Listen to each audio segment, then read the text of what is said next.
మహాశివరాత్రి బ్రహ్మోత్సవాల్లో భాగంగా శ్రీ భ్రమరాంబ మల్లికార్జున స్వామివారి రథోత్సవం రమణీయంగా సాగింది.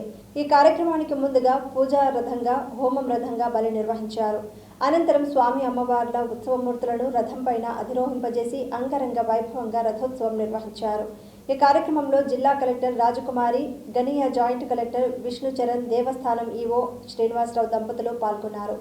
అనంతరం ఆలయ పుష్కరిణి వద్ద తెప్పోత్సవం కన్నుల పండువగా సాగింది.